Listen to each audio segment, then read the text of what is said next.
Olá pessoal, felicidades a todos e gratidão por ter você vendo e ouvindo este vídeo. Demoramos um pouco devido a algumas ocupações que tivemos no final de semana passado, mas estamos de volta aqui para gravar mais um vídeo interessante sobre o tema religião e espiritualidade. Desta feita nós vamos dar tema que é o seguinte: cadê o diabo? Então o tema de hoje é esse aí: cadê o diabo? Tem muitas teorias falsas a ser desbancada e muitos paradigmas e sofismas que precisam serem quebrados. Eu, na verdade, gostaria de estar aqui comentando e compartilhando de assuntos mais edificantes e, digamos, atraentes, e não tratando de assuntos polêmicos. Porém, eu quero informar que vem muito mais revelações por aí. Aqueles que me acompanharem, se preparem para ver coisas chocantes. Praticamente todas as principais doutrinas religiosas precisam ser revisadas. O sistema religioso ele teve sua chance de prender, manipular, usar e abusar das pessoas. É óbvio que eu não sou ingênuo a ponto de achar que o espírito do engano vai cessar suas ações e que as pessoas vão dar ouvidos. Se não deram a Jesus, imagine a mim. Infelizmente, as pessoas gostam, algumas pessoas gostam, a maioria, gostam de serem enganadas, gostam de falsificações, do comodismo intelectual, não querem se dar o trabalho de pesquisar. Muitos gostam de permanecer na zona do conforto. Aceitam todo espírito como se fosse de Deus, sem questionamentos. Mas agora chegou a vez da verdade. Lembre-se que quando eu falo a verdade, não quer dizer verdade absoluta. É uma nova forma de se ver coisas antigas. Porém, esta nova forma, eu julgo particularmente, que é uma forma mais sincera, mais correta, mais clara, né? Portanto, chegou a vez da verdade sobre religiões vir à tona. O advento da internet não permite que as coisas fiquem ocultas. O livre pensamento, a liberdade de expressão, que tanto favoreceu o crescimento de pseudos ensinos sobre a Bíblia, agora se viraram contra eles, como meio de expor e desmascarar os aproveitadores da fé ingênua. A oportunidade de identificar charlatões e propagadores de mentiras chegou. Entretanto, parto do pressuposto, ou de alguns pressupostos, que é o seguinte: primeiro, sei que nesse meio há os inocentes, os bem-intencionados, mas desinformados, ignorantes e manipulados. Isso é uma das coisas que me motiva. Tá? A segunda é o comprometimento com a verdade sem cortes e sem restrições. Louvo a Deus porque nós temos hoje a oportunidade de falar sem medo, sem represálias, sem... Claro que nós vamos sofrer críticas, oposições, mas a gente não está preso a essas coisas. Nós podemos expressar aquilo que nós descobrimos, essas revelações sobre temas bíblicos. A terceira, informar.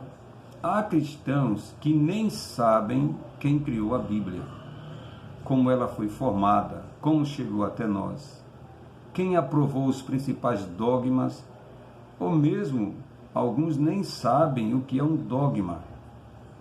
Quem fez as escolhas ou rejeição dos livros que a compõem? Isso é oculto, não se fala na escola bíblica e nem nos cursos de teologia. Há uma razão para tudo isso, para esse ocultamento. Povo informado é povo liberto. Quem estuda, quem se informa, será liberto. Portanto, não é interessante para o sistema religioso ou qualquer sistema dominante a informação. Por isso que eu me motivo a informar. Quarta coisa, o combate inteligente, respeitoso, amoroso e educado, a histeria generalizada, a esquizofrenia, a obsessão e paranoia que tomou conta do sistema religioso. Há pessoas que estão psicologicamente doentes por causa do fanatismo religioso. Nunca se viu tantas neuroses no seio das religiões. Fruto do alto índice de ensinos distorcidos. Nunca se viu tanta gente despreparada, intitulando-se pastores, doutrinadores, cegos guiando outros cegos. Por isso me sinto na obrigação particular de informar, alertar e chamar a atenção. Quero deixar bem claro que eu não estou aqui defendendo a Deus, porque Ele não precisa de advogados como alguns pensam. Deus não é nenhum coitadinho, ofendido, magoado, que precisa de ajuda, nem empunho nenhuma bandeira denominacional. Se alguém quer falar a verdade sem cortes, não pode estar afiliado, registrado em nenhuma denominação partidária, evangélica, religiosa. Religião não salva, igreja também não, e Jesus não fundou nenhuma coisa nem outra, graças a Deus. Não faço apologia ao diabo, pois não tenho nem pretendo ter afinidades. Também não sou ateu, acredito em Deus, mas quero deixar bem claro, não acredito como muitos acreditam. Tenho a Bíblia como o livro mais fascinante e interessante do mundo, sou ávido por investigar e tentar decifrar o que está escrito. Encontrar a palavra de Deus dentro da Bíblia. Esse é um desafio. Encontrar coerência. Tem sido um desafio diário para mim tudo isso. Sigo investigando e comprometido a informar o que descobri e ver se posso ajudar algumas pessoas a deixar de negar o óbvio. Basta um olhar mais atencioso para descobrir as falácias que se pregam utilizando a Bíblia. Instituições milenares mudaram o sentido das coisas. Inúmeras facções religiosas foram criadas a partir de interpretações mal-sucedidas da Bíblia. A Bíblia tornou-se, para muitos religiosos, a maior fonte para se disseminar heresias e desvirtuar as pessoas da verdade contida nela própria e, consequentemente, da espiritualidade inerente aos seres humanos. A teologia bitolada e engessada das escolas tradicionais mais entorpecem do que esclarece. Existe muito engodo, muita falta de clareza, muita fuga dos questionamentos. Há coisas que estão, portanto, bem ali diante dos nossos olhos e não percebemos. É verdade que na Bíblia existe linguagem figurada, representações, histórias que são contadas para ilustrar lições morais, mas há coisas que são literais, bem patentes. Basta prestar atenção. Não há necessidade de intérprete ou uso de métodos, nem precisa de ciência ou regra de interpretação. Há textos que são bem claros, como no texto que vamos ler em seguida, e mesmo assim não cai a ficha de alguns. Infelizmente, seus olhos não estão abertos. Espero que não seja o seu caso ao terminar de assistir esse vídeo ou por já ter visto e ouvido outros vídeos que nós temos aqui no canal. Escolhi um texto aqui que faz jus ao tema Cadê o Diabo? O texto está em Gálatas capítulo 5, nós vamos ler o versículo 16, 17, 19, o 20, o 21, o 22 e o 25. O versículo 16 diz assim: digo, porém, andai em espírito e não cumprirei a concupiscência da carne. Versículo 17, porque a carne cobiça contra o espírito e o espírito contra a carne, e estes se opõem-se um ao outro para que não façais o que quereis.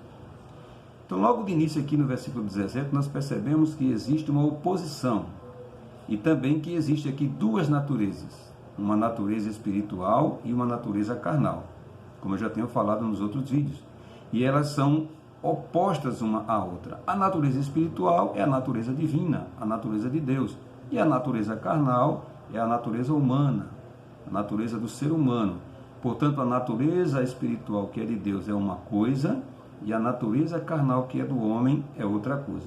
Como eu tenho falado, a natureza carnal ela é adquirida e formada ao entrarmos neste mundo.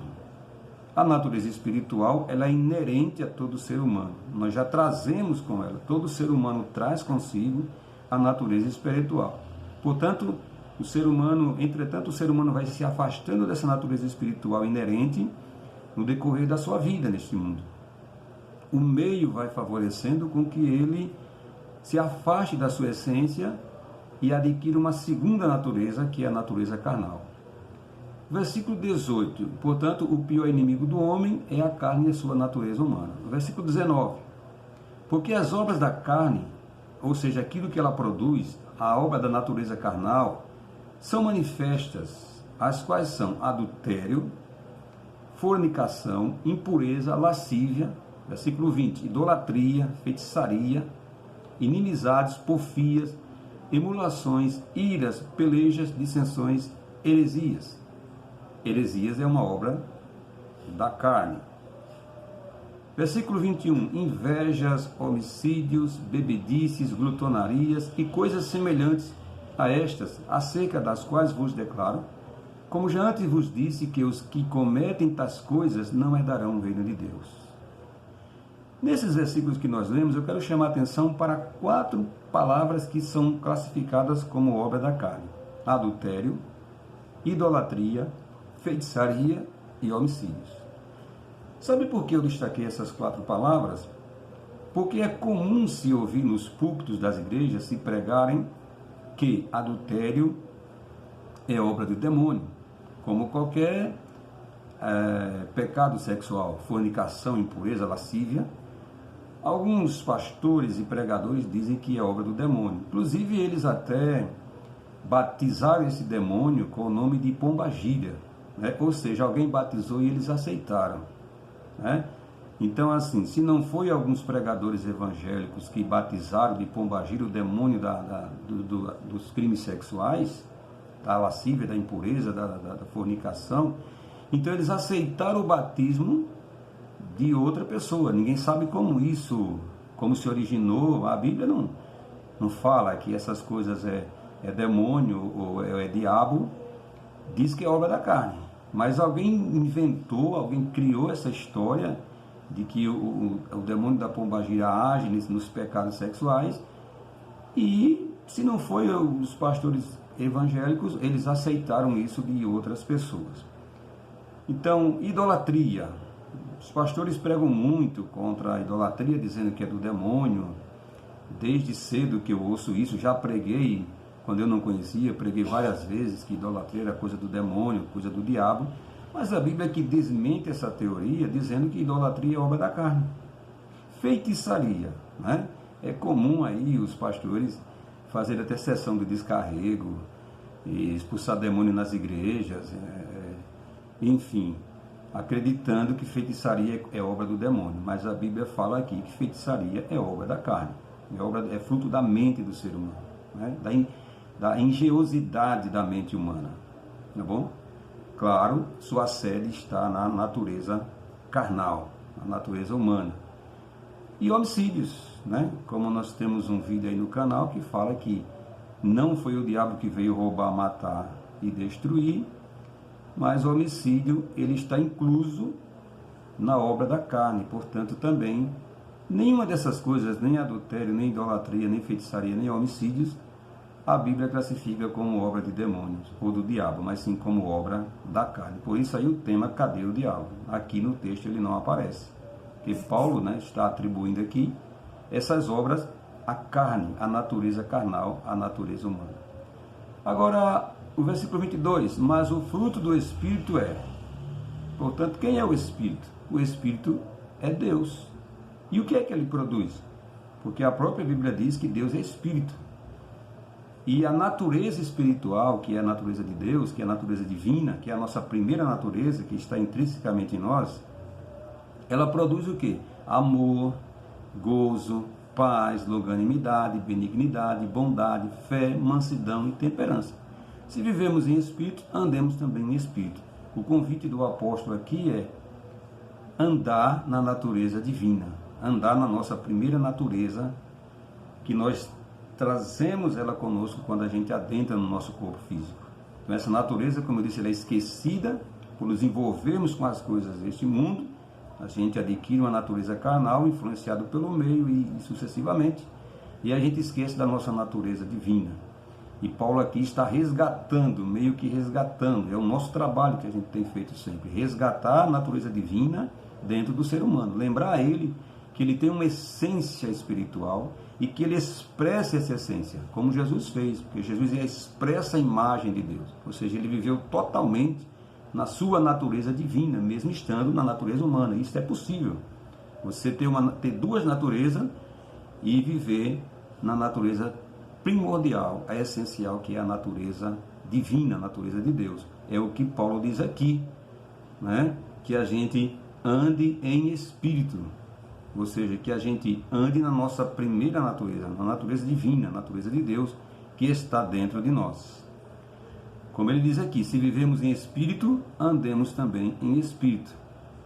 Há pessoas que culpam ou atribuem ao diabo toda espécie de mal.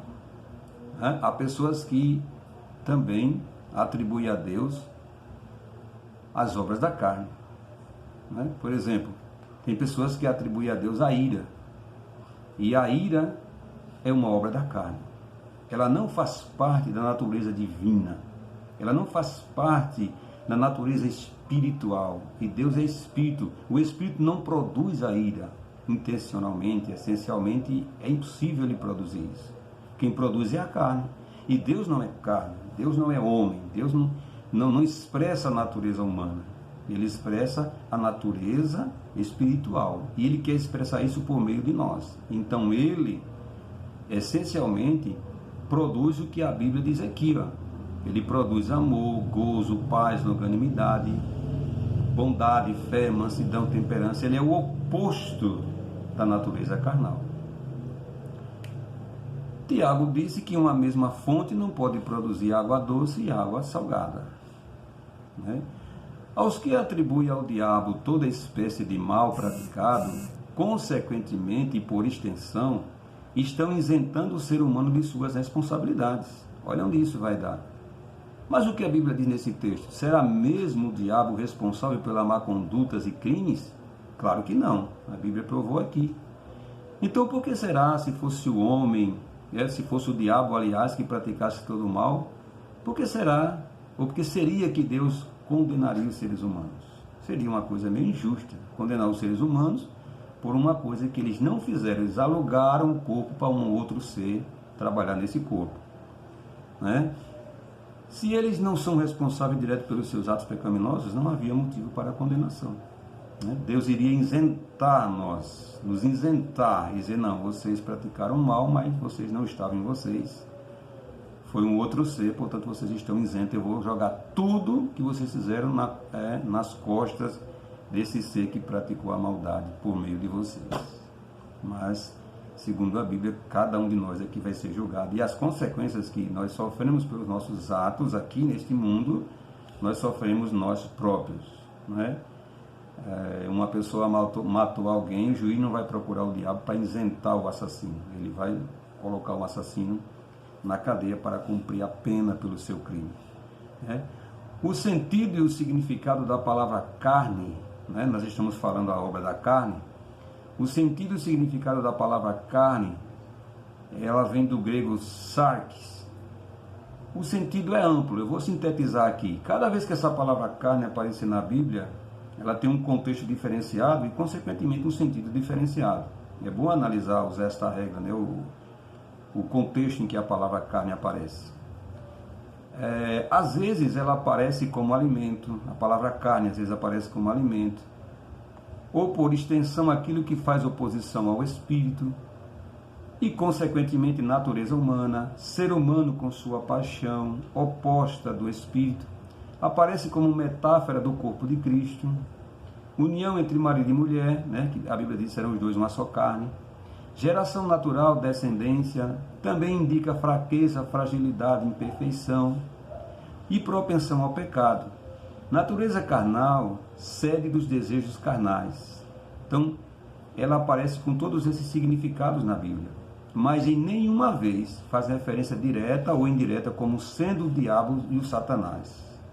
Então, se você for pegar a diferenciação de significados que a palavra carne aparece em cada texto da Bíblia, ela indica tudo isso que eu falei aí acima, mas em nenhuma vez ela faz referência direta ou indireta como sendo o diabo, Satanás, como sendo o sujeito, como sendo um personagem.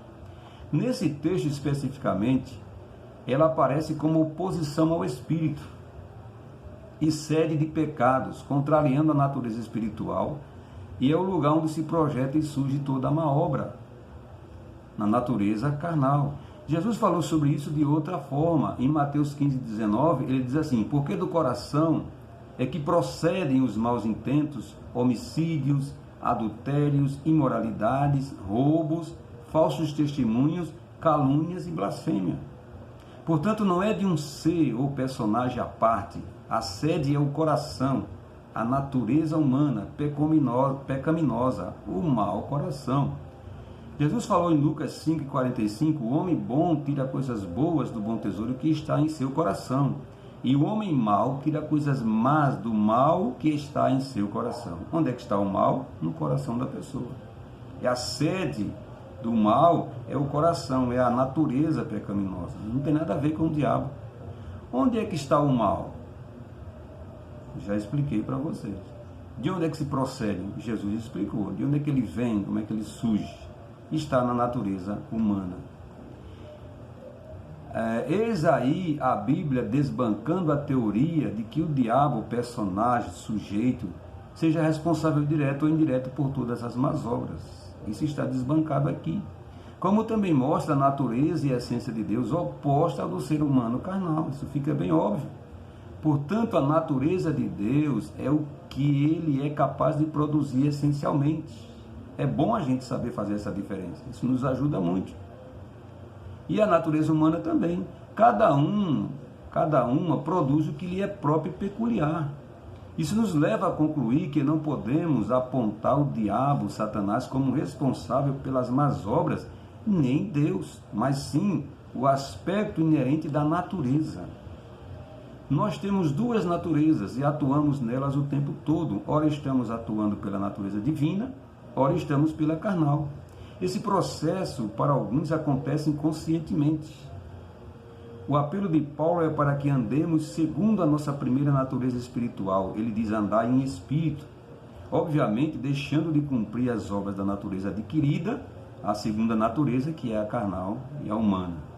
Logo se deduz que o mal é naturalmente o oposto da natureza de Deus. Todo mal no mundo é causado por isso, pelo afastamento e desconhecimento humano da sua natureza essencial e espiritual. Vale muito a pena relembrar isso. A natureza carnal é o diabo coletivo e o diabo de cada um, se é que você me entende. Vamos assumir a nossa responsabilidade. Cumpre a cada um dominar a natureza pecaminosa que habita em nós e não ficar terceirizando o mal que praticamos, sem querer enfrentar o problema de frente. Essa fuga nunca vai resolver. Espero ter ajudado você. Até o próximo vídeo. Deus abençoe a todos.